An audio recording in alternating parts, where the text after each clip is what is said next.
যে মৰা মানুহকেও ঘূৰি কাটিব পাৰে। আমি দুৰ্বল মানুহে জীৱনত একোৱেই কৰিব নোৱাৰিম। সেইটো ভুল, সেইটো ভুল। মই এটা সৰু কাহিনী দি ধুনীয়া এটা উদাহৰণ বুজি আছোঁ। মানে চতুৰবিলাকে মানুহ দুৰ্বল বুলি ভাবে, এই কথাটো দুৰ্বল বুলি কেতিয়াও ভাবা নাই।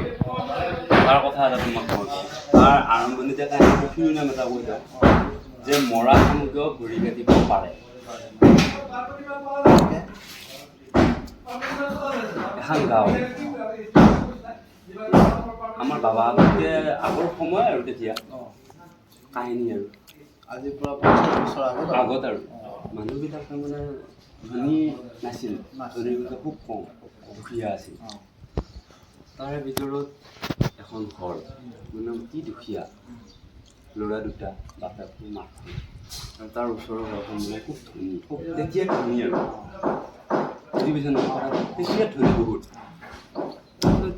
এই দুখীয়া ঘৰ তাৰমানে মাটি বাৰী আছে আৰু 10 বিঘা 12 বিঘা এনেকুৱা মাটি আছে আৰু এতিয়া মাটিৰ দাম কম কম, বিহুতৰো আছে ধনী মানুহ। এই দুখীয়া ঘৰৰ কিবা বিপদ হ'লে তাৰমানে থকা যায়, কিবা কিবি দিয়ে বা মাটি কিনিয়ে অলপ লিখি ল'ব বোলে এইখিনি পইচা দিলোঁ, অমুক মাটিখিনি বন্ধ কৰি দিওঁ, বোলে অমুক নতুন মাটিত দিলোঁ, এই কথাটো কৈ থৈ দিলা, লেখা লেখি কোনো চিষ্টেম নাই। ধনীটোৱে ভাবিলা কি দুখীয়া মানুহ ইয়াতে ক'ত মাটি ঘূৰাব লাগে, ক'ত মাটিটো মৰাই হৈ দিব, গতিকে কি লাহে লাহে কৰিব লাগে, পইচা দিলা মাটি লৈ গ'ল, এনেকৈ দিন ভাগৰি গ'ল। মানে পইচা আনন্তে আনন্তে এই দুখীয়াৰ মাটি নহয় আৰু ঘৰৰ ভিত্তিটোৱে থাকে। চাবি দেই ইণ্টাৰেষ্টিং কথা। ইফালে দুখীয়াৰ ল'ৰাবিলাকো ডাঙৰ হৈ আছে, ডাঙৰ হৈ আহি পেলাই মানে পঢ়া পঢ়া শিকিলা, পঢ়াত অলপ মন দিলা, অভাৱ পালা না সৰুতে। তাৰপিছত যেতিয়া পালা, অভাৱ পাই যাই পঢ়িলা, আৰু এটা কথাটো লক্ষ্য কৰিছোঁ, কথাটো গম পালা মনোযোগ থাকে। এতিয়া আমাৰ দিলোঁ তই আজি লক্ষ্য কৰিছা নাই নাজানো, আমিও বহুত দুখীয়া আমাৰ, গতিকে আমাৰো পাতি তেতিয়া কথা যেতিয়া ল'ৰাটোৱে অভাৱ পালা, অভাৱ পাই পঢ়িলা মনত দি বাপৰ কষ্ট কৰি বুজিছিলা, তেতিয়া সি লাহে লাহে পঢ়ি একদিন বাপৰৰ চাকৰি পালা। তেতিয়াৰ দিনত বাপৰৰ চাকৰি পালা, পাই পেলাই বাবাক সুধিলে বাবা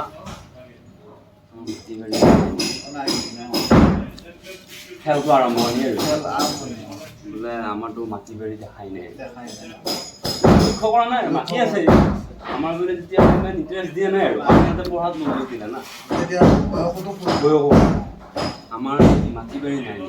তেতিয়া বাবাকে মানে কাহিনীটো ক'লা,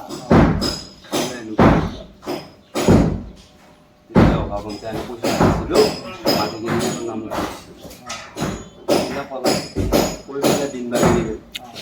যাৱাৰ পিছত এই বাপেকটো ঢুকাল, বেমাৰ হৈ যায়, বাপেক মাক ঢুকাল, ল'ৰা ছোৱালী চাকৰি মতে অলপ বাহিৰত থাকিল।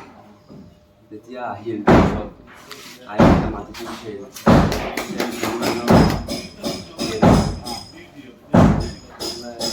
আমাৰ হৈ আছিল বাবাই ক'লে ধাৰ আছিল, আমি থাকটো মাৰিলোঁ। তেতিয়া আৰু যিখিনি পইচা লাগিছিল তেতিয়া দিলোঁ, বহুত পইচা লাগিছিল। তাৰপিছত মানে এতিয়া সময় বাগৰি গ'ল, এইফালে ল'ৰাও ডাঙৰ হ'ল, চাকৰি এটা টকা পইচা হ'ল, আহি পেলাই মানে ঘৰৰ মানুহ ক'লা আৰু বোলে মাটিখিনি আমি এতিয়া ওলাম, তেতিয়া বোলে বাবাই কি ধাৰ আছিল, তেতিয়া মানে এই ধনী মানুহটো চক খাই উঠিল, মই কিনিছোঁ। তেতিয়া এই ল'ৰাটোৱে চাকৰি পালা, চলা হৈ গ'ল, বুদ্ধি হৈ গ'ল, কাগজ কাটি গ'ল, বোলে মাটি কিনাৰ কাগজখিনি সেইখিনি আমাক লাগে, কিন্তু ক'লা তেতিয়া তোমাৰ বাপেকে কাগজ পাতি দেখা নাছিল, দুখীয়া বুলিয়ে ভাবি আছিল, দুখীয়া ক'ত মাটি মোকলাব পাৰিব, গতিকে দুৰ্বল বুলি ভাবছিল। দুৰ্বল মানুহৰ যি উন্নতি হ'ব সেইটো ভাবা নাছিল, এইটো কথা দুৰ্বলৰ যি এদিন উন্নতি হ'ব পাৰে এই কথাটোৱেই উপলব্ধি হোৱা নাছিল। তেতিয়া দুৰ্বল বুলিয়ে ভাবি গতিকে কাগজ দিব পৰা নাই, মেল মিটিং পাতিলা, বাৰ মানুহ মাতিল গাঁওবুঢ়া আহিল আহি মিটিং কৰিলা তাৰপিছত পুতেকে ক'লা আৰু যে আমাৰ মাটিখিনি আমাক লাগে আৰু তেতিয়া কি ভাড়া আছিল আমি এইখিনি মাৰিম তাৰপিছত গাঁৱৰ বিচাৰকবিলাকে ক'লা বোলে তুমি মাটিখিনি কিনিছিলি তাৰ প্ৰমাণটো লাগে আমাক তেতিয়াহে তোমাক মাটিটো আমি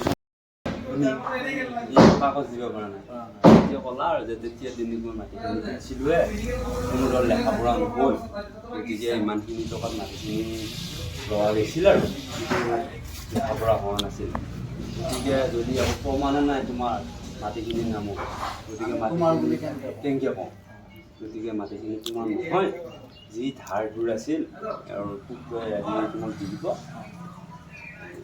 এনেকৈ মাটিখিনি ঘূৰাই পেলাম ইয়াৰ কাহিনীটো অৰ্থটো এতিয়া তুমি বুজি পালিনে মই যে আৰম্ভণিত কৈছিলোঁ যে মৰা শামুকেও ভৰি কাটিব পাৰে ইয়াৰ অৰ্থ আৰু ইয়াৰ অৰ্থ তাৰমানে জীয়াত শামুকটো ভৰি নাকাটে কাটে মৰা শামুকটো মানুহ গুৰুত্ব নিদিয়ে মৰা শামুকে কি কৰিব